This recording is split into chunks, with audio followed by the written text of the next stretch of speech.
dahil sa bagyong Guring at Habagat. Extended naman ang filing ng COC sa NCR, Abra at Ilocos Norte hanggang alas 5 ng hapon sa Setyembre 3.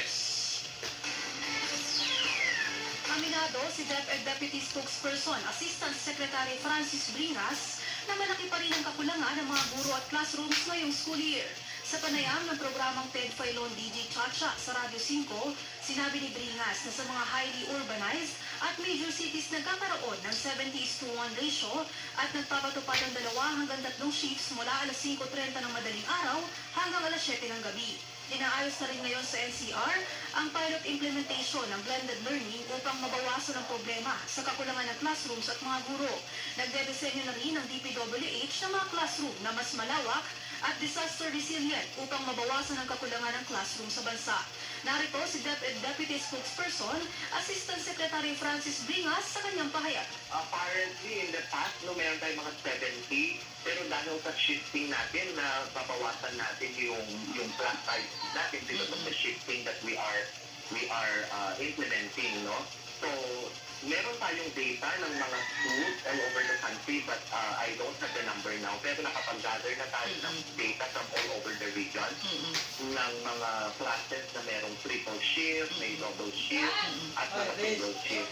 So, doon sa ating generally, doon sa ating na-collect ng data, doon sa provinces, wala talaga tayo mga triple or double shift. Ang meron tayong mga double shift and triple shift are the highly urbanized cities and even the major cities in the country. Umaabot naman sa 80,000 ang kakulangan ng mga guro sa buong bansa. 10,000 kada taon lang ang alokasyon para sa bagong teaching posisyon.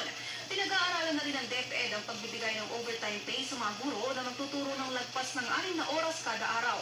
Tuloy-tuloy din ang pagbibigay ng tulong ng mga local government units sa hiring ng guro. Itinakda na sa December 9 ang special election sa 3rd District ng Negros Oriental. Ito ay upang palitan ng nabakanting posisyon ng napatalsik na si dating Congressman Arnolfo Arnie Perez Sr.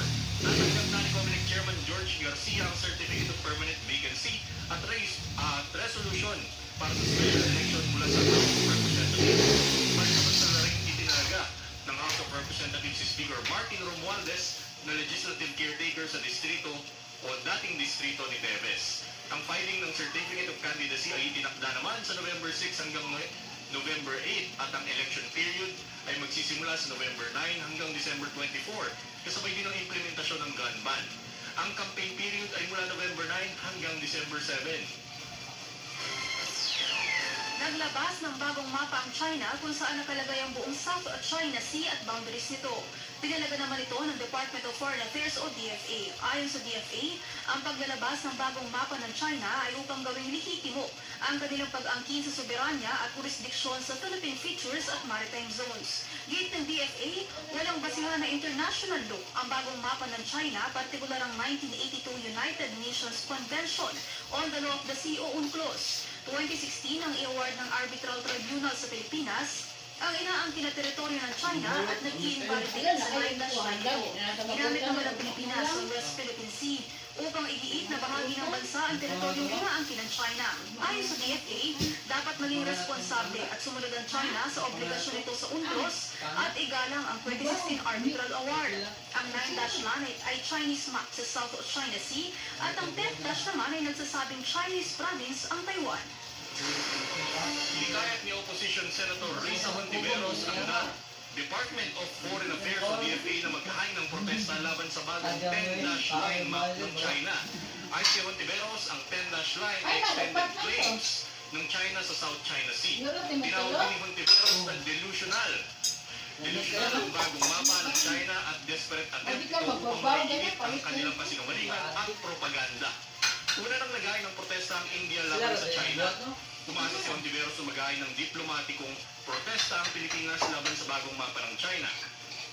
Ayon kay Hontiveros, ang mapa ay magiging daan upang higit ng China ang pag-angkin sa Philippine Exclusive Economic Zone ng Pilipinas sa West Philippine Sea, kabilang ang Taiwan at Northeastern State Arunachal Pradesh ng India at Aksai Chin Region. Panukala ni Hontiveros sa DFA, makipag-ugnayan sa National Resource and Mapping Authority o NAMRIA upang may update ang mapa na nagpapakita sa Philippine Exclusive Economic Zone, continental shelves at territorial seas sa West ni Armed Forces of the Philippines o AFP Chief General Romeo Browner Jr. ang pagpapadala ng cadets at officers sa China kasunod ng August 5 incident malapit sa Ayungin Shoal kung saan winotter cannon ng Chinese Coast Guard ang routine and resupply o RORE sa BRP Sierra Madre. Ayon kay Browner, napadala ng imbitasyon ng China noong nakarang linggo para sa mga Filipino cadet upang sumali sa conference na dadaluhan ng iba't ibang mga bansa. Binigyan diin ng bagong promote na general na napagdesisyon na niya na hindi na magpapadala ng kadete sa China. Pinare-review rin ni Browner ang Memorandum of Agreement sa defense cooperation sa pagitan ng Pilipinas at China. Sinabi ni Browner na kailangan ayusin ang ibang provision ng kasunduan at itiyakin na sasang-ayon dito ang China. Tiniyak ni Bureau of Customs Deputy Commissioner Attorney Jet Maronilla na may gugulong na ulo sa ahensya na dawit sa pagpapalusot ng mga high-end vehicle na nakumpiska sa car showroom sa Pasig City noong July 4. Sa panayam ng programang Ted Filon ni Jay Chacha sa Radyo 5, sinabi ni Maronilla na nasa final determination na ang BOC sa isinumiting dokumento ng mga luxury car owner. Una rito, naglabas ng warrant of seizure and detention of o WSD ang Bureau of Customs sa 51 luxury cars. 197 ang luxury cars na inabutan noon ng BOC nang magsagawa sila ng raid sa Pasig kung saan 87 dito ang hindi agad na isumite ang dokumento. Sinabi ni Maronilla na nakapagpakita rin ng tax and duties documents ang mga may-ari ng 36 na luxury cars kaya na-release na ang mga ito. Ang 51 luxury cars ay nasa yard ng BOC habang hinihintay ang mga may-ari ng sasakyan na makapagpakita ng kumpletong dokumento. Narito, si Bureau of Customs Deputy Commissioner Attorney Jet Maronilla sa kanyang pahayag.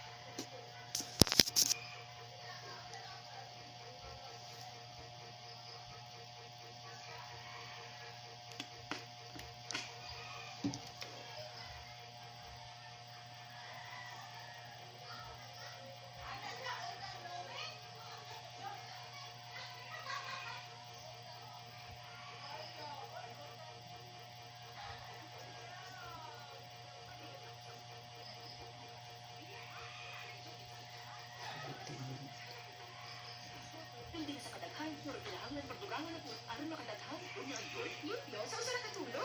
Yung nila ang ginaghanon, abot pa kinsinas. Pwede mo sige. Asa man lang? Abot pa kinsinas pa. New Joy Quincenas Pack. 2 times sa tabi ang kahuhugasan kesa face. Kaya abot quincenas. 93.9 IFL. Putak pa Plemix. Uba, Plemix. Plema, ikawas na. Plemix for the Lagundi Capsule and Syrup. Ginamagikan sa natural na Lagundi. Plemix. Basta Lagundi, Plemix. Bilis ko yan sa generic chemotherapy for absolute resistance of the doctor. Plemix. Uba, Plemix. Plema, ikawas na. Plemix for the Lagundi Capsule and Syrup. Ginamagikan sa natural na Lagundi. Plemix. Basta Lagundi, Plemix. Bilis ko yan sa generic chemotherapy for absolute resistance of the doctor. Excellent! EXL! Former Governor Arturo Chungchuloy about the Oro. I always take time drinking coffee after I wake up. Siyempre, EXL coffee. Ito galing sa freshly harvested coffee beans Arabica from the Oro at saka yung purple corn. Alam nyo, meron itong 17 kinds of herbs and vitamins. It's invigorating and na-energize ako. Dito na tayo, EXL coffee. Stay healthy. Wow, sarap. Excellent health, excellent life sa EXL Labas! Starbucks ang #1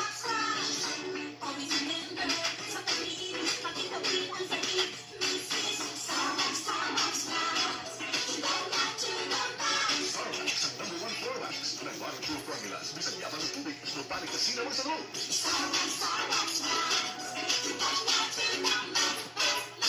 Starmax, manufactured by ACS Manufacturing Corporation, ISO certified world-class quality. 93.9! IFM. Tawa, hiyag at kalinawan. Kanang-tanan, nasa Dear IFM.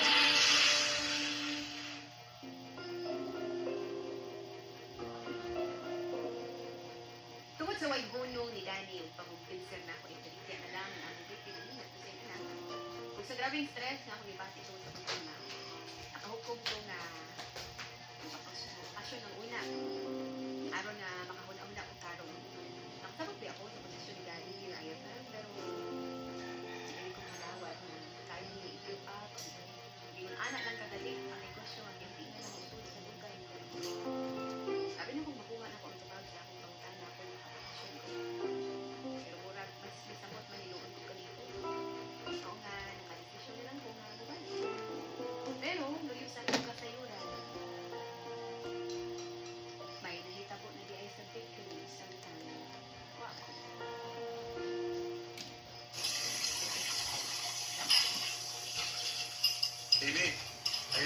klase diyan kinala ninyo. Ang bahala na.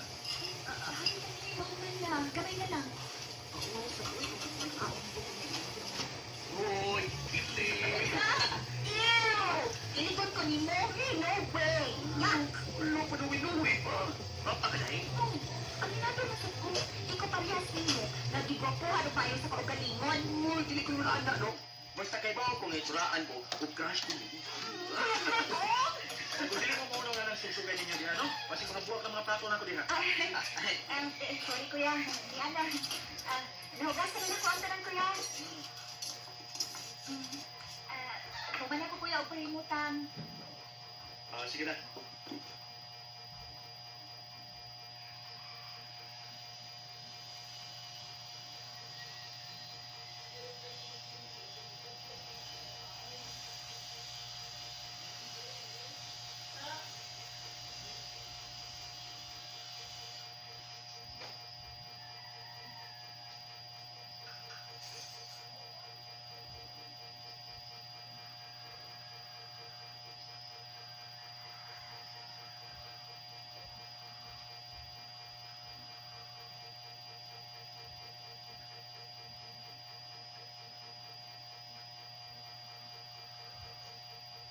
Kanta katuig na sa paghatod sa mga drama na magkalinaw o may pagtulunan. Pasaylo ako, Evan. Dito na ko masusta. Luwa na ko mahigog mahigo. Puri kalimpi ang talantali sa to. O, Sa isinta katuig na nga naghatag sa tinuod og kinasingkasing nga serbisyo publiko. Magpasalamat ko sa Ginoo. Nagigamit niya ang DYHC aron sa pagtabang nako. DYHP 612. Sa isinta katuig na karong tuiga. DYHP 612, gikan ta kaniadto hangtod karon, kini nakatatak na sa atong mga dughan. All-time #1 radio station sa Sugbo. Dili malalis, dili mapugan o dili matutngan. Ang DYHP sa pagpangalagad sa natad sa balita, impormasyon, komentaryo, drama o serbisyo publiko. At nanghiling niyo mga kasama ang nakalain-laing mga kalihukan sa DYHP samtang nahinangat ang DYHP at 60 karong September 13, 2023. Sandya sa 60. Sorpresa sa 60. Mga kalinawan ng mga palipay ang nagpaabot kaninyo among minahal nga mga suking di paminaw tungod kay gikan pa kaniadto hangtod karon nagpabiling kamo nga loyalog nagmahal sa DYHP. Kini mo hinungdan nga ang DYHP pabiling likon ug inyong kisaligan nga radyo sa Sugbo naglanog-lanog sa kahanginan nakatatak sa inyong mga dughan. Ubani kami o kuyogi kami mga kasama sa pagluwig sa ika-60 katuiga anibersaryo sa DYHP o sa abaabot pa ang katuigan. Ako, ikaw, kita, adunay forever sa radyo nga nag-care. DYHP at 60. Tatak, RMN.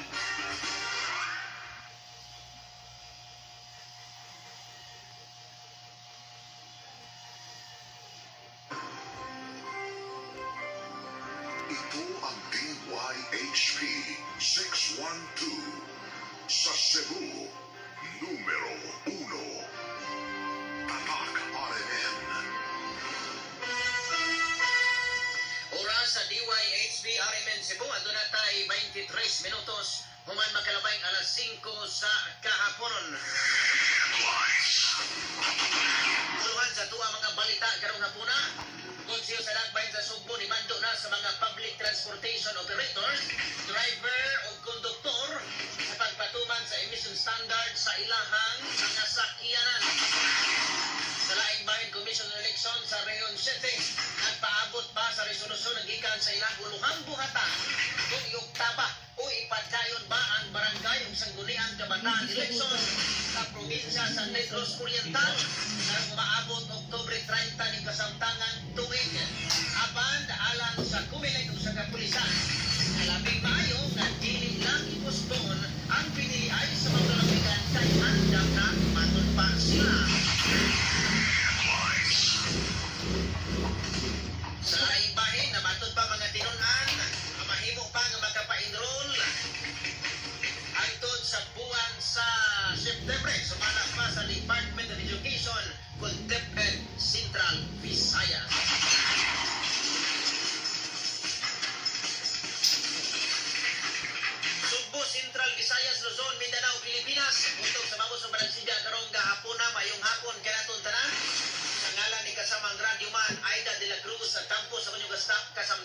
Kauman, kasamang radyoman Benji Olpos Tagian. Ang hatod kaninyo sa mga balita pinagi sa tuwang news update.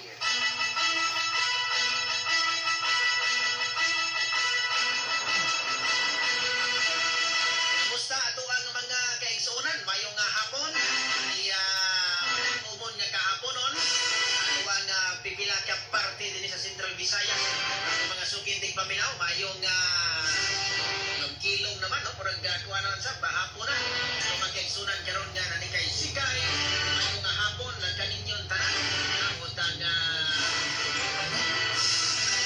itong kahaponon karon. Indot, no? Ang itong kahaponon. So karon dito maglangay atong isunod ang mga detalye sa tuang mga balitaan. Aton pa konseho sa Dagbayan sa Sugbo. Mando na sa mga public transportation operators, drivers o konduktor sa pagpatumang sa emission standards sa ilang mga sakyanan. Kasama mo sa balita, Radyoman Eli Bulon.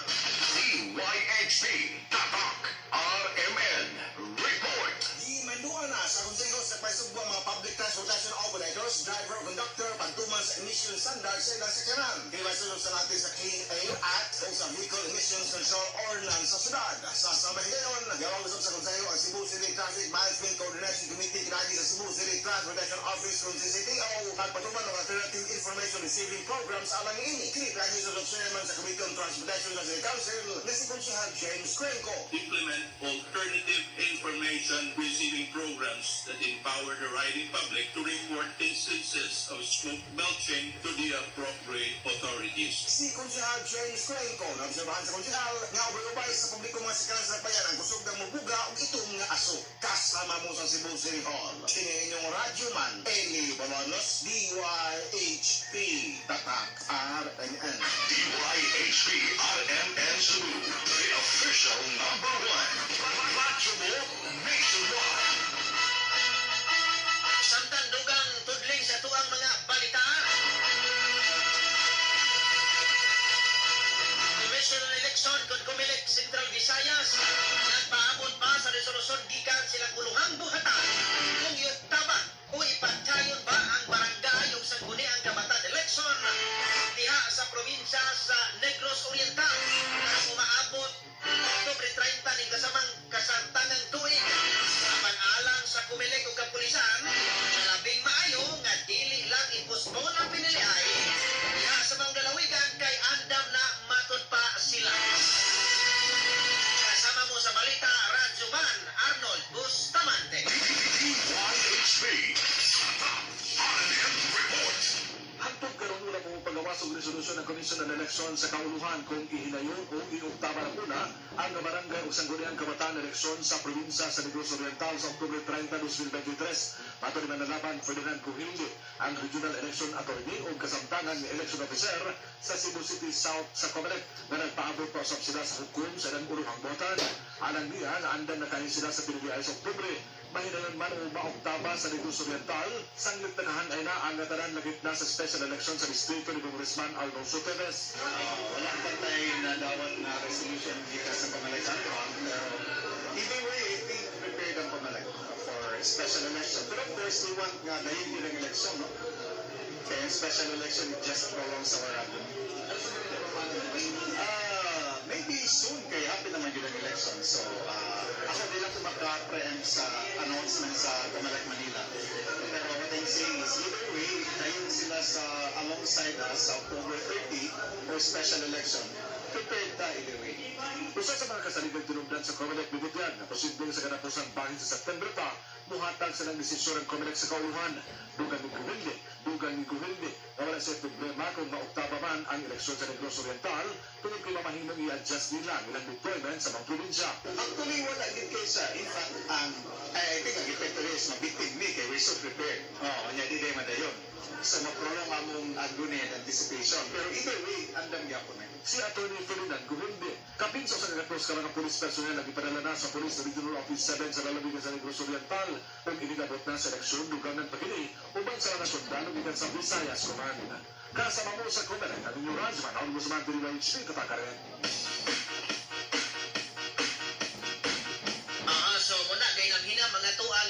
sunan des Negros Oriental, no? Ato nga maong balita. At kung unsa man ipadayon ba o i-postpone ba ang PLI diha sa Negros Oriental. Sige, ayaw lagi mo bulag sa pagpaminaw. Diri sa DYHP kay aron nga muhatag ato magkaubanan o kita diri sa DYHP o mga balita o galing dunay laing kalambuan mga sugin di paminaw. Oy, si Junel Ramirez, mayong hapon kasamang Benji, maadyong pagpaminaw nila ni Nanay Gloria o Tatay Iwa sa Mahaba, Leyte. Neil Velasco, pa-shoutout sa family o sa Manganay Bai City, Negros Oriental, watching from Sagay City, Negros Occidental. Si Ivan Encarnacion, kasamang Benji, ako si Ricardo Otida, dari sa Pulpugan Konsolasyon, Naminaw. May hapon diha kasamang Ricardo. Sa Buenos Aires, kanunay gini siya, no? Avid viewer ni nato. Disco Great ni Nanay Eri Builis, o Vanessa Peralta Buslon, o Amery Van Nicolait Builis, o ni Lula Builis from Ubay, Bohol. Ay si Milba Bahinting, mayong hapon kasamang Benji, watching from Hippodromo. Shoutout sa tanang listeners sa IFM o DYHP. Thanks kasamang Benji, God bless. Salamat kaninyo yung tanan kasamang Milba. Si Raymond Cuerpo from Zamboanga City.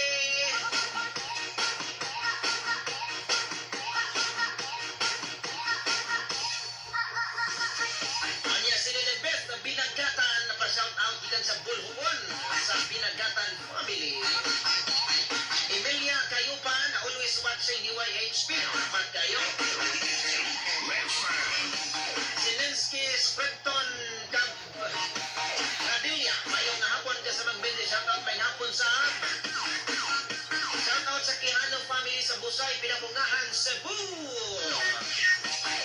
Si Jelly Alcover Antona, mayong hapon ka sa Magbindi. Please to greet ni Mama Linda, kay Tatay Ray, Tudong Ervin, Jervin, na naminaw karon sa Lamakan, si Bunga. Thanks ka sa Magbindi. Salamat, Sab. Si Ray Etna Silaya, mayong hapon ka sa Magbindi, watching from Anjawes City. Mayong hapon nyo din na rin. At yato sa nga isod, no, ang laing balita, mga sugin, di pa may nagka-standby na speakers niya, kay matod pa, no, mga tinunan, matod pa mga sugin, di pa minaw, mga tinunan, mamahimo pa nga magkapa-enroll hangtod sa buwan sa September. Matod pa sa sumala pa sa Department of Education Central Visayas. Kasama mo sa balita, Radio Man, RV Veloso. DYHP Report. Bisan pa man nung nagsugod na ang klase ni Ato Agosto 29, gipabaw sa Department of Education kung DepEd nga mahimo pa nga makapa-enroll ang mga tinunan nga late na sa pagsugod sa klase. Ipasabot ni Dr. Salustiano Jimenez, Regional Director sa DepEd, nga mahimo gapon nga maka-enroll kadtong mga tinunan. Kini aron nga makompleto ang 80% nga required number of school days. Apan gihangyo ni Salustiano ang mga ginikanan nga dili lang ngayon pa ang pagpa-enroll sanglit makahatag ng diferensya sa pagtuon sa mga tinunan sa mga na-take up na mga lessons sa mga magtutudlo. Ingon man, dili usab malangay na sa pag-andam sa mga modules nga mo'y gamiton sa mga tinunan. Gipebro sa buwatan nga mahimo pa nga makapa-enroll hangtod sa September 13 ning tuiga. Kasama mo sa lalawigan sa Cebu, Radyoman RV Veloso DYHP, tatak RMN. DYHP RMN Cebu, the official #1. Radyo mo nationwide. Okay, onya, pa di ay, no? Si Apple Jane Almudil, ma-shoutout sa kuwang Lula Losi Sumungsong Tagalog, ka minaw karon. Salamat sa ito mga ganina, no? Gipebaluto ni Dr. Salustiano Jimenez, Regional Director sa DepEd, nga maginikanan sayo lang sa paidolo sa inyong anak, no? Pero kasagaran doon ka sa mga history, labi na ka ng naan, dili pa ka sa mga grade palitan, ari ka sa elementarya, ari ka sa mga grade 4, grade 5, ari ka sa mga grade 3, ano kay dugay magyug ka mo pa-enroll anak, kay himalo ka nga kanang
ginsan. Great nyo kasamang Benji sa tanan nga taga mag-Hawaii, mabaw sa Talisay, o sa Chavez family. Ilapila nila ni Mama Vicky o Papa Artemio. Kaya nagminaw karon diri sa El Pardo, Bulhoon, Cebu.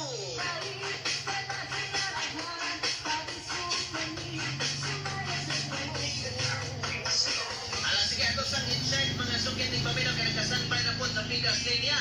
Ato i-check ang report ni kasamang Radyoman Josephus Kiano. Yes, kasama Zikyo, mayong hapon. YHP R&M Report.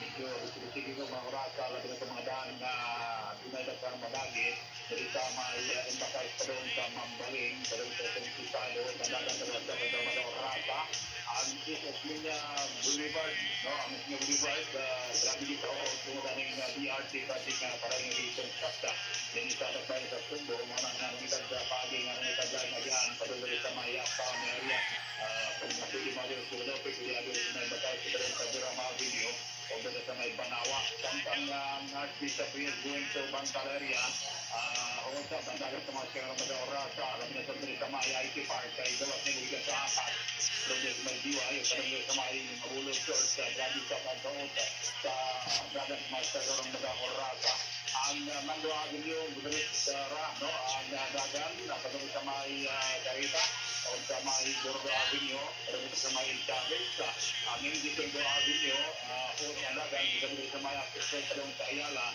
o pagdating sa Dabayan sa Mandaue. Wala sila kalagasan nga o karoon dagat sa karan na tawara sa Kakoron alam sa traffic update ng Radyoman pero sa YHP tata sa RMN.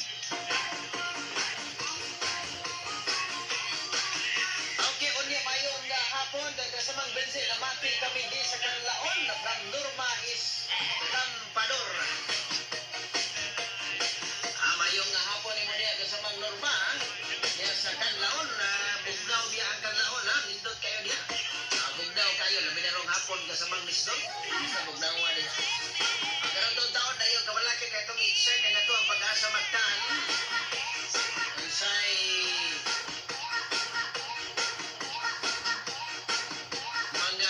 sipatan sa nila sa pagbanat-bana nila sa kalitan sa panahon. Ay hapon kasama Janry Dublado. Yung lula niya, naminaw niya kasama Janry. Ayaw og wala, ayaw og lubagan na ipaminaw ang lula mo.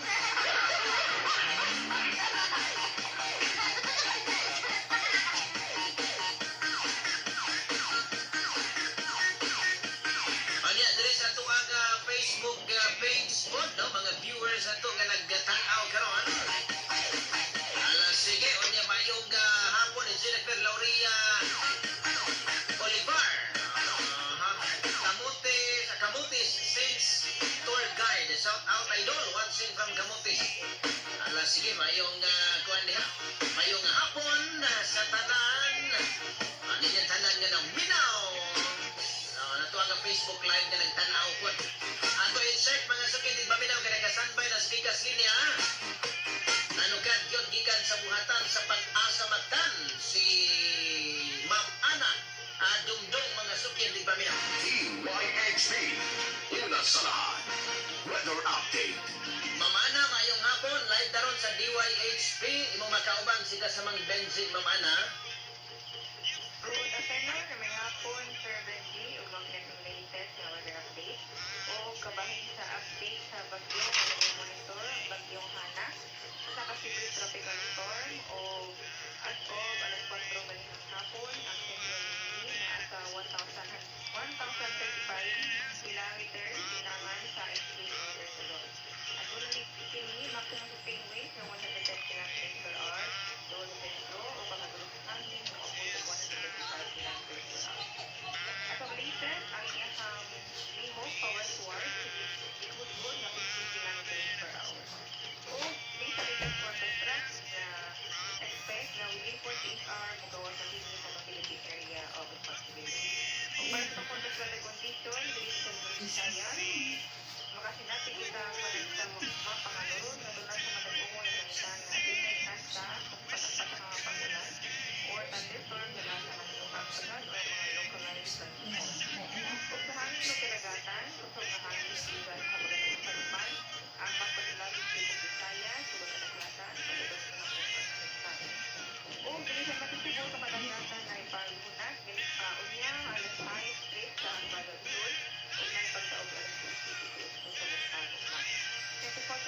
mga adlaw ng asa 26 to 33 degrees.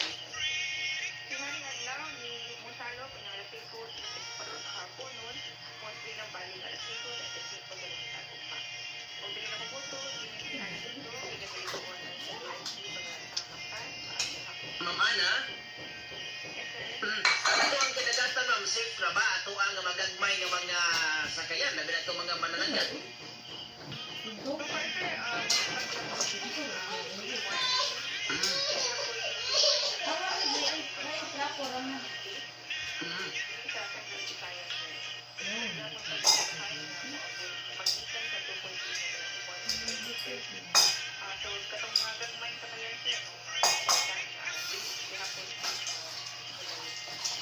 Okay, salamat Ma'am Ana, may hapon.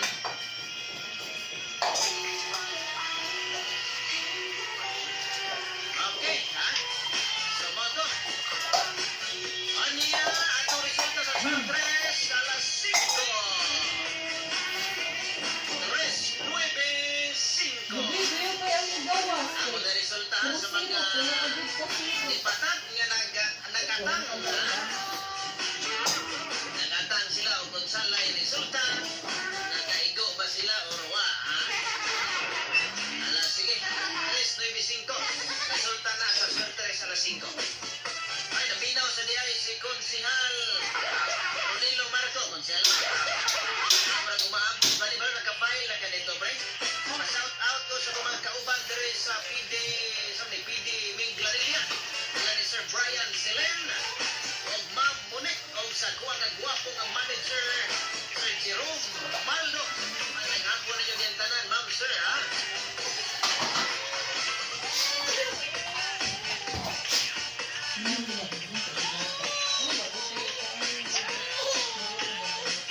Ayun, balik ka karoon taon, mga sukitig paminaw. Alang sa inyong mga tugaw ng mga greetings. Ano ang tagang pagtagan? Ibay-ibay sa inyong mga greetings, ha? Alang, sige karoon taon, ha? Sila dati mo sino na tanaw. Sila pa sa kanya, wapa. Sige, balik ka. Karoon taon, mga sukitig paminaw. Tugaw na ito ng mga greetings sa pagbasa ko ng inyong mga ibang pa-shout out din, ha? Kung gato mga nag-text na to sa tuwang text line na 0915-668-0955. Karoon to taon, ha? 44 minutos sumakarabay alas 5 sa hapon. Oras, diyan magkarinyo sa EXL Magkabuhay. May kapulan ng buhay sa EXL Magkabuhay. Budak t-shirt, Happy Mart. Blouses, Happy Mart. Underwear, Happy Mart. Kapag sa kabataan, Happy Mart. Talon, Happy Mart. H-E-P-P-Y-M-E-R-T. Happy Mart. Mark Angelo Onte, isa pong safety manager. Ang pinakasafe sa akin ay kay Jesus lamang. Ang Panginoon ang aking ilaw at tagapagligtas. Sino ang aking katatakutan? Siya ang nagtatanggol sa akin, kaya wala akong katatakutan. Psalm 27:1. Ako si Mark Angelo Onte, safety manager. Maging ligtas. Find Jesus in your life. Buhay na buhay ang Panginoon. Tanggapin natin siya sa ating mga puso. Ating ipagdiwang si Jesucristo sa araw-araw. Gumugunita kay Jesus sa araw-araw kasama ang MX3. Nay, suklainin mo. Oo na lang ni. Palit para ba kong tambal? Mahal ra ba? Sakit lagi dyan mo. Maayong adlaw. Pizza size pa ko makahatag Sakit ko magsakit. sa inyong kwarta. Wala ay dinhawa sa flood services na ay nakasakit. Pizza size. Pizza size ay salamat. Ingna mama, sa pizza size pa ko sa pizza size pa ko kahatag sa inyong kwarta. Sa generic punta sa generic at drugstore at mag-register for free. Pirmi ka panghihinap ka para na o pagpamilot sa mga tibas na ato na kahit diabetes. DKX 500 epektibo sa pagpamubo sa blood sugar level. Ligaya ang diabetes. Mag DKX 500. Karoon na yun. Babalik sa pinakuli ko sa yuga. DKX 500. DKX 500. Ako si Alex, nagkayuti ay dito. Ipangini o ako po yung puson sakit. Ipatay ko sa akong misis o DTX 500. Tulog ka kapsos sa bunta, tulog ka kapsos sa gabi. Simana lang nawala dyan ang sakit. Ibalik sa normal ang akong pagpag. Epektibo dyan kayo ang DTX 500. DKX 500. Malis ang mabutika. Plenex. Gawas na. Plenex Plemex Forte Lagundi Capsule Zero Kinamagikan sa natural na Lagundi. Plemex. Basta Lagundi, Plemex. Pitex seguridad sa generic name of Plemex Forte. If symptoms persist, consult your doctor. Ubo, Plemex. Uba, Plemex.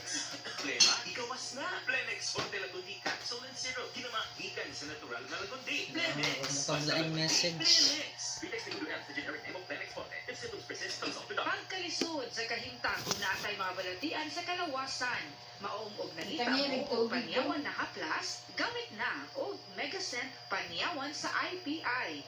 Kay kini clear oil, unang sa pamati. Makatabang kini sa pagpagaan sa pamati o magkaparelax sa kalawasan with regular use. Tungod kay anaa kini peppermint oil o orange essential oil. Megacent panyawan. Ang panyawan nga clear oil. Mapalit kini sa mga butika o mga grocery stores.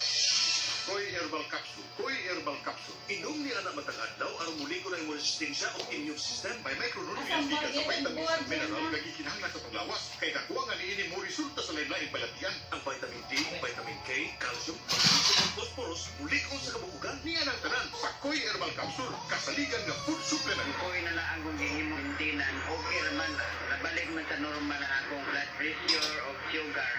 Koy Herbal Capsule. Aprobado sa FDA. Nag-50 lang no approved therapeutic claims. Sometimes you just want a drink that's easy, convenient, with no fuss. Something San Mig Hard Seltzer. The easy-to-drink citrus fusion made from sparkling water, light and refreshing, with a kick in every sip. With natural fruit flavors, zero sugar, zero preservatives, no frills, all fun. San Mig Hard Seltzer, as easy as 1, 2. A product of San Miguel. Drink responsibly. Hi, I'm Lynn Cruz, a businesswoman and happy watching. Mga bundok dito sa Ilocos Norte at itong Paway, yung nagiging catch basin. Kaya naman, handa na itong ating mga personnel dito sa kanilang evacuation center sakaling may evacuate sila ngayong gabi. Although meron na tayo mga evacuate dito, ito yung mga nasa barangay Nalasin.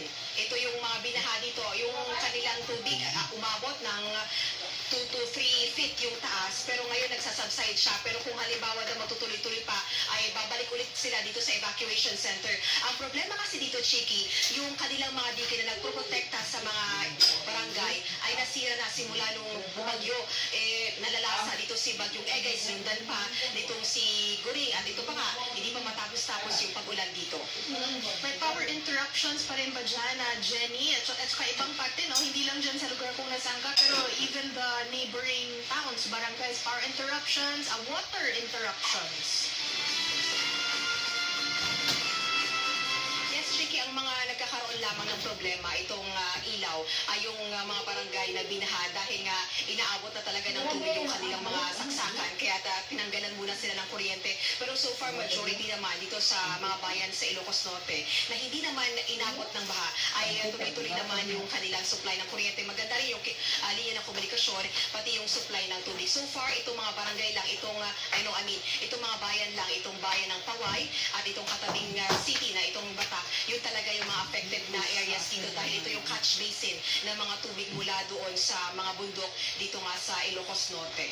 Sakto na sa Paway ka, tama ba, Jenny, na yung isang parte ng MacArthur Bridge between Kayubog at Pambaran ay nakasarado dahil na-damage daw sa baha. Malakas daw kasi yung agos ng tubig. Yes, Chiki, actually yan yung problema ngayon dahil doon sa simula pa noong bagyong Falcon, ito si Egay na naman, itong Siguring, talagang yung mga dike nila na nagpro-protect dito, talagang nasisira na. Kaya yung pagragasa ng tubig talagang umaapaw na pumupunta na sa mga residente. Yun nga, kaya yung mga daan, yung karamihan sa mga daan dito, lalo na yung ibang national highway ay nagkakaroon ng problema. Pero kung halimbawa daw magsasubside naman yung baha, ay may passable na siya. Pero yung mga areas talaga na hindi pa talaga pwede o hindi pa ligtas, sarado muna yan sa mga motorista.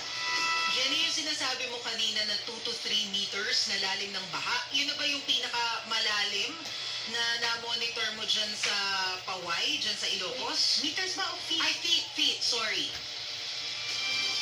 It's feet. Oo, ang lalim, bigla naging meters. Ang pinakamataas dito, medyo mataas-taas tutuusin meters. Actually, ang pinakamataas pa dito, ang sinasabi ng mga residente, no, simula nung binagyo sila nung last bagyo, last month, lagpas 2 tao yung taas. So, mga ilang feet yan. More than 10 feet yung taas ng tubig yan. So, yun yung problema nila ngayon kung halimbawa magtutuloy-tuloy pa itong pagulan. Although, malayo yung hindi naman tatama sa kalupaan itong si Bagyong Hana. Pero itong area na ito, dito sa Luzon, ay makakaranas naman ng mga pag-ulan. So, mas madadagdagan pa yung kanilang mga ulan na nararanasan dito. Also, silted na yung mga areas nila. Kaya konting pagbuhos lang ng ulan, talagang baha talaga yung kakalabasan. Sorry, Jenny, ano ibig sabihin ng silted?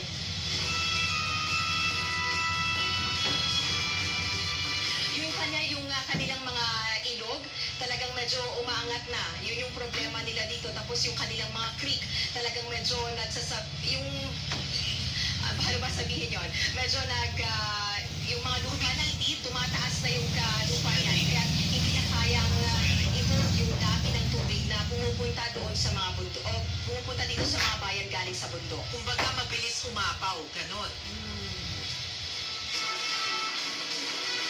Yes, mabilis umapaw, mabilis rin humupa. Yun yung problema dito. Hindi lang dito sa Ilocos Norte, no, maging doon sa probinsya ng Cagayan na pinagmulan natin kahapon. Ingat ka. Thank you very much, Jenny. Jenny. Ay po yan sa Paway, Ilocos Norte. Grabe naman tong ulan na to. Parang hindi pa nakakapahinga yung norte, eh, no? Hindi lang norte. Actually, even yung mga other provinces, hindi pa nakakapahinga kay Bagyong Egay. Eto na naman si Bagyong Guri. Ano ba naman yan? At kaka-open lang natin ng klase, suspended na naman. Grabe. First day Diba? pa lang nangyari, di ba? Suspended na naman. At hindi pa rin tayo nagbabago. Late pa rin ang suspension. Parang hindi tayo nadala. Ano pala yung COC filing na extend daw dyan sa Ilocos Norte ng hanggang Sunday, September 3, pati sa Abra, pati dito sa NCR. May mga lugar nga dahil hindi lang nagawa today. Yes! I-extend, ano. So, ako ay nagpa-picture pa lang kayo. Ba't naman sabi ng picture? Picture? Gusto tumakbo. Oo. Picture. Basta may form na maayos sa ilalim sa pita ng so, postpone lang po yan, pero kailangan niyo pa agad-agad. Pero kayo ba na-traffic papunta dito? Ako hindi. Hindi naman. Mabilis. Kasi usually, di ba, kapag ganito kalakas yung buhos ng ulan, kasunod niya traffic. Oo. Siguro dahil walang classes, so hindi ako na-traffic. Kasi nag-suspend ng 3 p.m. Ako bien. Sabi niya kayo, Sakto! Oo, nag-suspend ng 3 p.m. dahil past 3 na. kasi yung ating klasa doon sa lugar natin eh. Kita kasi nung EDSA. Ay, oo pala. Hindi ko natanaw buong yung taroy ng trapiko. Pero ang natanaw ko ay yung dito sa inner, surprisingly, Wala. Parang wow, parang agad ako nag-drive na papunta ng opisina. Street side, okay. Okay naman siya. Hindi lang natin alam yung EDSA. But to be fair kasi, nanggaling ako ng Malacanang papunta dito. So Manila to Mandaluyong, hindi rin naman ganun kabigat yung daloy ng trapiko kahit na madilim. Sorry, nag-EDSA ako kanina, pero 2 p.m. ito, wala ring traffic. Diretso. Ang bilis. Oo. Kasi ang daming mga nasuspend. Oo. Pwera yung government agency na 3 p.m. Yung mga private kasi nag-decision agad. Oo. So bago natin i-welcome ang next report natin, ibabati muna ako. Hello kay Tita Edita, kay Tita Honey, kay Barbie at ang kanyang pamilya na nakapaglakwat siya na pala sila. Sabi natin, huwag maglakwat siya. Wala Nakalabas na. Sabi nila, walang traffic. Masarap maglakwat siya. Ingat-ingat ha. Alamin ang mga lugar na Yes, baka. yes, mga kapatid. Para hindi masira ang mga kotse nyo rin. Oo. Pagiging suong sa bahay. Oo, babatingin ko na rin si Alex Fuentes. Alam mo naman yun, suki natin gabi-gabi. Hello, Alex. Pilipinas siya Oo, nag-screenshot na nanonood siya sa akin. So, hello. Sino RJ Abrea? Sino ba yung gumagawa pa ng dati? Si RJ, hello. Si Carlo. Carlo Casalino. Ayan. Johnny Tarcega na nanonood ng Makatao Awards kahapon. Sina Karen Parisas. Di ba yung mga nag-screenshot sa atin? Yok, ano to? Nakita namin na totoo ba makikita rito si Jose Marichan bukas? Hindi pa namin sure. Hindi pa namin sure. Pero baka merong isang programa pero hindi lahat. September 1 na pala bukas. Sure na kasi. Kasi maririnig na natin ang mga kanta ni Jose Marichan. Well, Mamaya, Pakanta na. patak ng alas 12 ng gabi ay meron tayong maririnig na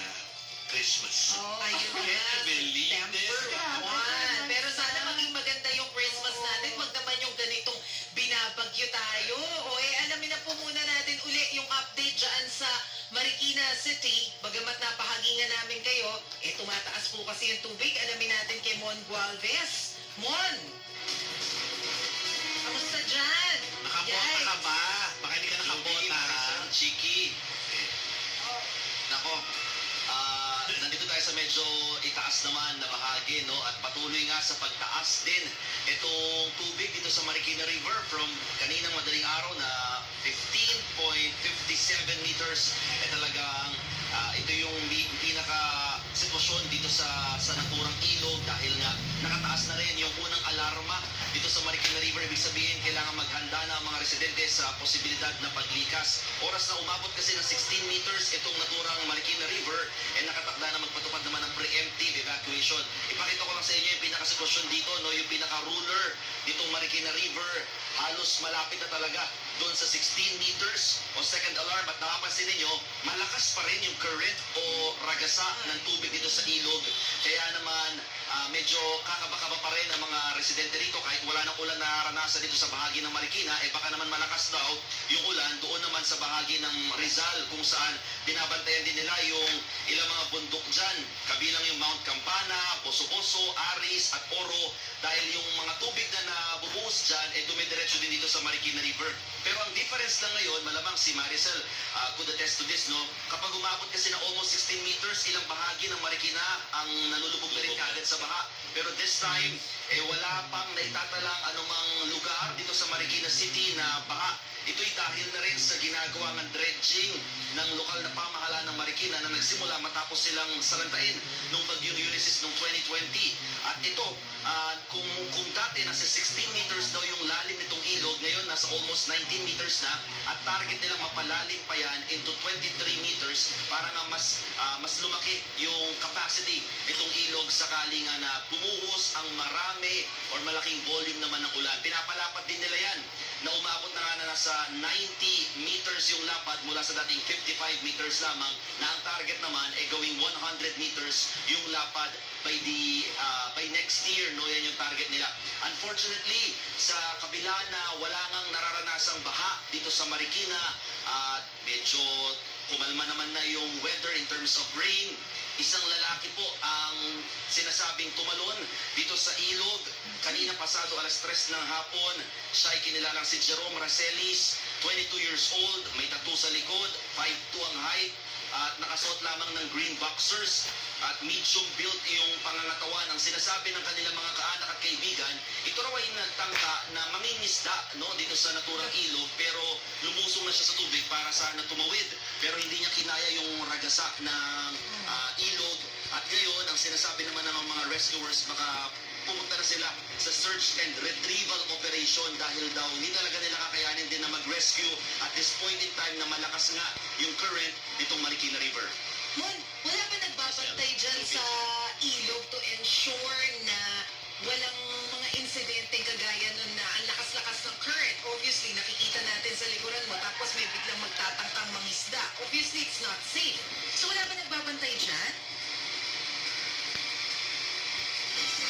Actually, yung pinangyarihan or kung saan area tumalon itong lalaki or nangangas pumunta nga sa ilog, 20 to 30 meters lamang yung layo sa barangay.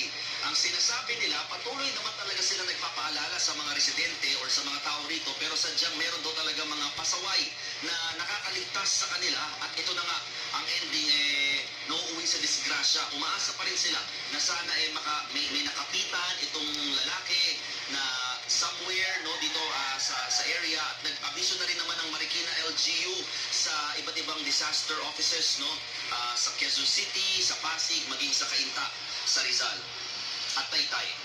Okay, pero so far, Mon, kahit nasabihin natin na, well, mas maayos na yung weather dyan, meron na bang nanguna na mag-evacuate? Kasi iniisip ko, yung dito sa gilid ng ilog, nagsara na yung business kasi dyan yung yata nakunan yung lumubog na kotse, no? So, sarado na yung mga kainan dyan sa gilid ng ilog. Paano yung mga nakatira dyan? Sa tabi, nag-preemptive evacuate na So far, Maricel, actually the whole day ay talagang wala pa rin nagsisilikas naman ng mga residente, naka-standby lamang sila, nakahanda, oras na kailanganin na talagang lumikas. And chinek din natin yung mga evacuation centers, naka-ready na rin, naka-standby na rin kung sakaling nga may mga lilikas na mga residente. Actually, from dating 32 evacuation centers, dinagdagan pa nila yan ng 15 para umabot nga sa 47 evacuation centers ngayon. Sinama na rin nila dyan yung mga gymnasium ng mga ilang private subdivisions, ilang simbahan at mga karagdagang pang-paaralan. So far, in terms of mga nag-evacuate, wala pa rin naman hanggang sa ngayon dahil nga siguro hindi pa nga rin talaga umaabot yung taas ng tubig sa kanilang mga bahay at lugar. Yung binabanggit mo, Maricel, na mga business establishments, medyo malayo-layo pa naman sila. Hindi pa sila inaabot naman technically, pero yun nga, malapit na rin naman ito doon sa area kung saan nakita nga natin yung mga lumubog na sasakyan dahil nasa mabilis sa pagtaas ng Marikina River. Okay, sige. Mon Gualvez, maraming salamat. Ingat kayo dyan ng team mo. So, nakita yung sitwasyon doon sa Marikina at marami na tayong mga kapatid na nagbibigay ng kanilang papayo. So, si Gigi Victa sa MOA daw, padilim pa lang. Dito na sa Mandaluyong, umuulan na. At si Sander Marzan, grabe pa rin po ang ulan daw doon sa Batak City. Shout out daw sa kanya, no? At syempre, meron pa mga ibang nagbigay ng kanilang mga updates. Sa Bacolod din daw, sabi ni Chito Onasa. Oo, ito naman Chito Gataselo naman, pabugso-bugso ang ulan dito sa Zambales. Sabi niya, Gigi, Victa, okay daw ang weather sa Mawak kanina, pero nag-start na umulan around 3 p.m. nung pauwi na daw sila. So kaya siguro mas 3 p.m. nagsabi na, sige, suspend na. Nag-start na daw. Oo. Si Aurora Junicio, listening sa Radio 5, maraming salamat. Aurora, Deng Peralta, nauna kayo kapatid, Jet, madaling pa ang gear. Okay, nabasa na pala ni Julie. Si Dominic at saka si Lani, hello sa inyo, at Yenza, at kay Michael Si Reynaldo Cruz nga, nagre-reklamo na, sabi niya, sobra na yung pag-ulan, hirap daw makauwi dahil sa traffic. Tapos si Mayan naman, namamas ko daw pambili ng payong. Okay, mga kapatid, meron pa tayong weather updates sa pagbabalik natin at kasama rin ang Gilas, or hindi man Gilas lang, kundi yung FIBA update at yung 9-dash line na naging 10-dash line. Sa ulo? Ganda na lang. Maya-maya po sa ating pagbabalik dito sa Totoo Lang.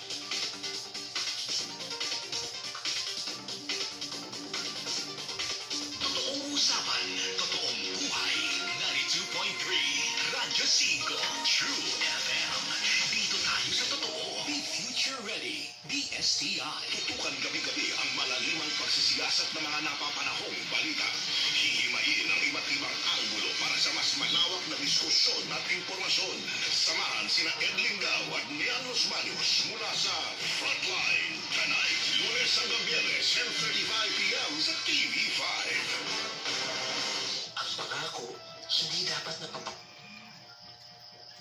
Sa Cebuana, lumalir ako magsasangla. Makasisiguro ka, natutukod sa pangako na aalagaan ang sinanglanyo. Up to 30% higher appraisal rate na kumpara sa ibang pawn shop. May over 3,000 branches nationwide pa. Basta sangla sa Cebuana, tiwala. Regulated by the Bangko Sentral ng Pilipinas. Higher appraisal rate is computed based on average figures on gold. Basta sangla, Cebuana Luwilier, tiwala. Daigdaw ng binubuenas ang sinuswerte. Kaya ibalik ang swerte na puno-puno ng positivity with good vibes. Kasama si Stanley Chi at Laila Chicadora. Dito sa 92.3 Radyo 5 True FM. Dito tayo sa totoo.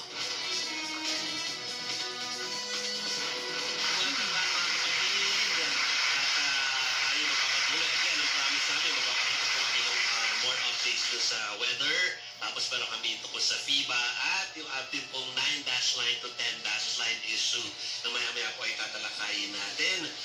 Hindi ko lang kung ready na, pero silip tayo ng kaunti sa Smart Araneta Coliseum kung saan po nagaganap ang laban.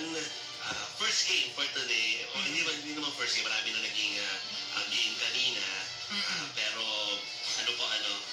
para po may pasilip tayo. Bibigyan namin sa inyo yan mamaya. Yung aming pasilip sa Araneta, pero puntahan natin agad-agad ang Pag-asa dahil meron silang update tungkol dito sa atin pong nararanasang hindi magandang desk ng Pag-asa. Chanel, go ahead. Magandang gabi po sa inyo at mga ating tagapakinig. So ito pong binabantayan po nating severe tropical storm na si Hana ay huling namataan sa layo 1,035 km east ng extreme northern Luzon. Ito ay may taglay na lakas na hangin 110 km per hour at pagbugso ng 135 km per hour. Ito ay kumikilos westward sa bilis na 15 km per hour. Ito namang si Bagyong Hana ay hindi natin inaasahan na tatama sa ating lupa o lalapit man lang sa anumang Philippine landmass. At ito ay maaaring lumapas ng ating Philippine Area of Responsibility bukas ay sa Saturday or sa Sunday. Samantala dahil dito sa nakalipas na bagyong si Kuring at itong si Hana, in-enhance nito ang ating southwest monsoon. Kaya asahan pa rin natin ang mga monsoon rain dito sa Metro Manila, Zambales, Bataan, Cavite, Laguna, Batangas, Rizal at Occidental Mindoro.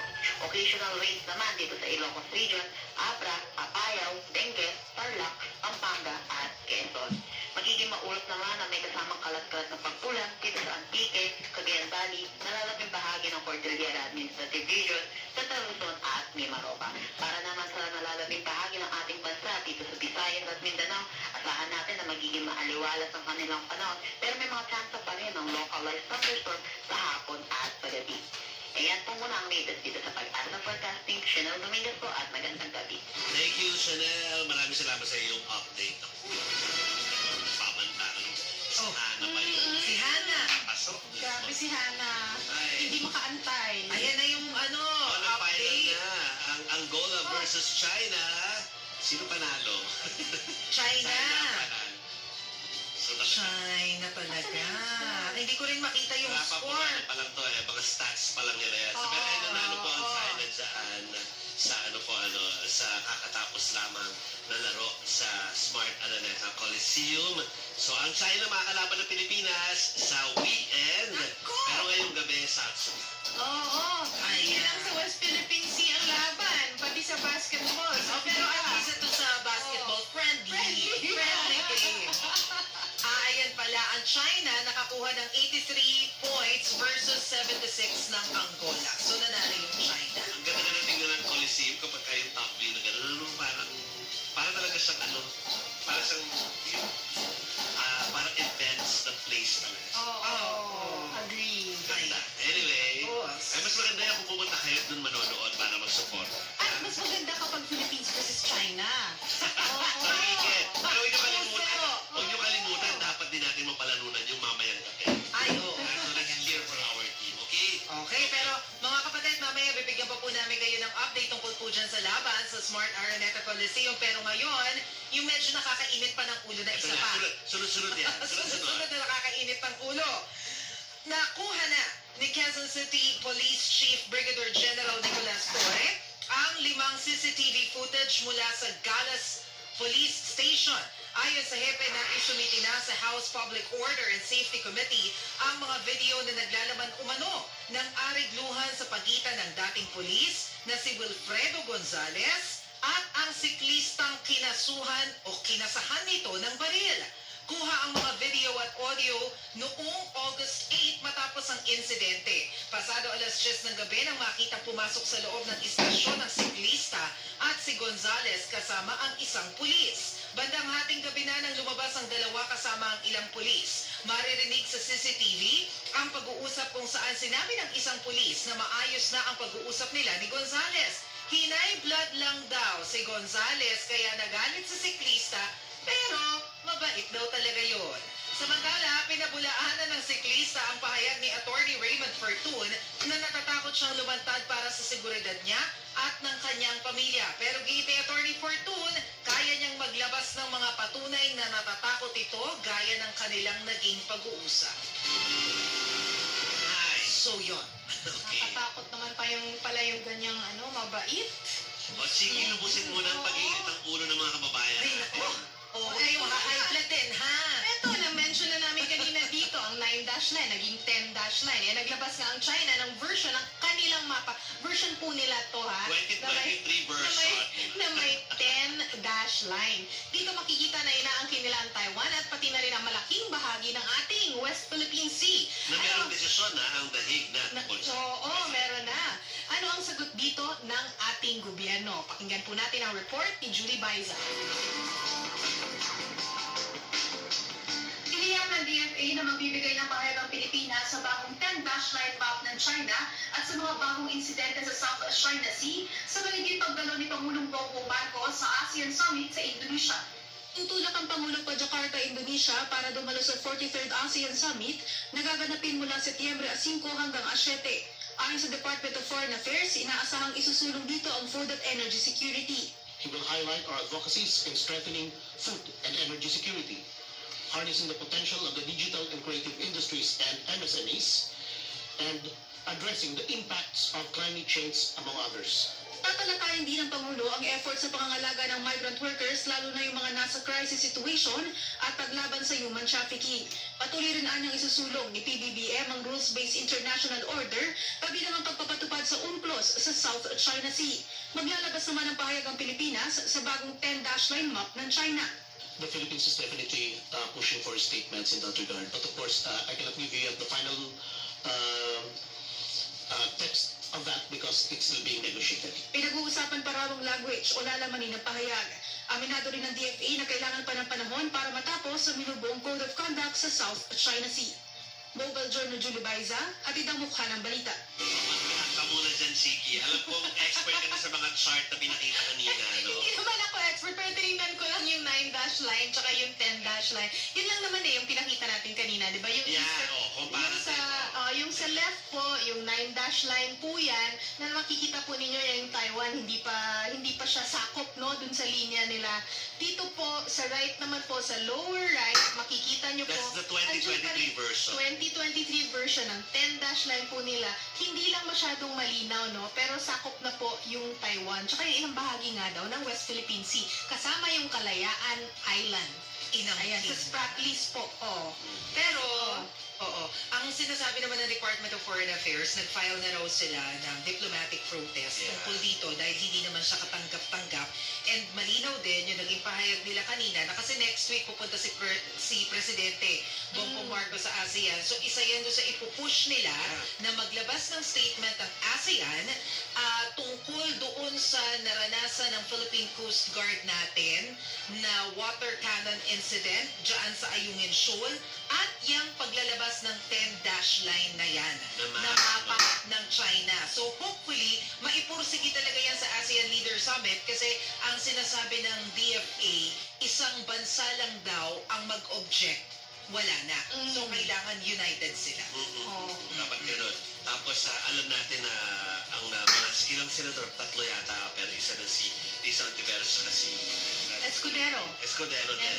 Ay pumalag na rin po dito sa lumabas na bagong mapa ng China 2023 edition kung saan po 10 na ang dash.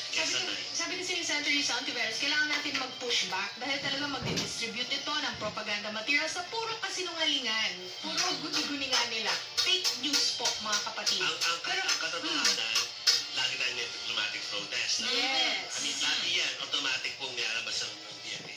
Pero isipin nyo, yung 9 naging 10. Wala silang, hindi sila tumisigil. Pero importante na meron pa rin tayong ginagawa. Hindi pwede. Kung wala kang, yung meron kang ginagawa, sige lang sila. Baka lalo kung hindi tayo kumikibot. Kailangan pumalag. Sabi ni Senator Cheese Escudero naman, kahit anong mapa pa yung ilabas po nila, sila lang naman ang nagka-claim niyan, wala rin. Kaya nga importante rin na nag-iingay yung authorities natin kasi nakakakuha tayo ng suporta mula sa international community. At importante yun kasi alam naman natin na limitado rin lang yung ating capabilities. At nagsi-speak up din yung international community, di ba? Dahil nga, nag-iingay tayo. Interesting yung ASEAN next week nandun ng US at China.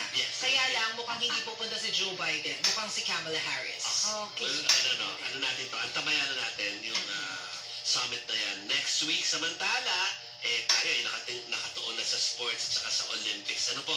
Sa panatapat ng Gilas Pilipinas at ang South Sudan, mamaya po yan mga kapatid. Ang tanong ng iba, buhay pa rin ba ang pag-asa natin na makapasok or mag-qualify sa Paris Olympics? Ano po ang report?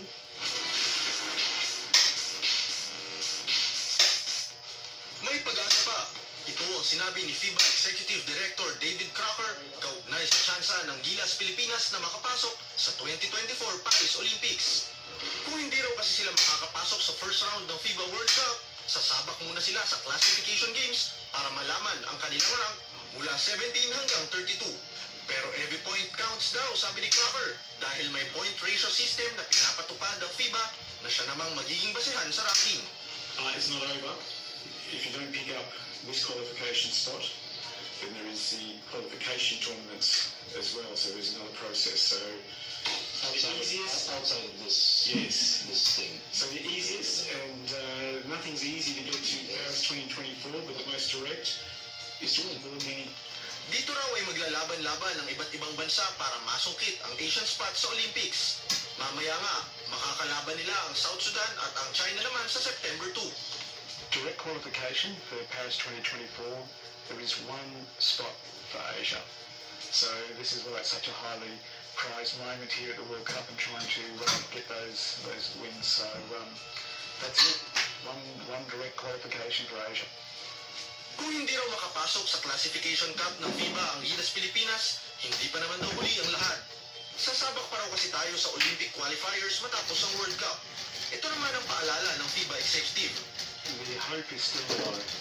So the way that this qualification to Paris 2024 works, it is at the end of the day the Asian nation which wins the most games here at the World Cup in Manila. So you have this amazing opportunity still to qualify, and you have a couple of tough games ahead of you, but you absolutely can still qualify to Paris 2024. Para sa 1PH, Ian Suyu, News 5.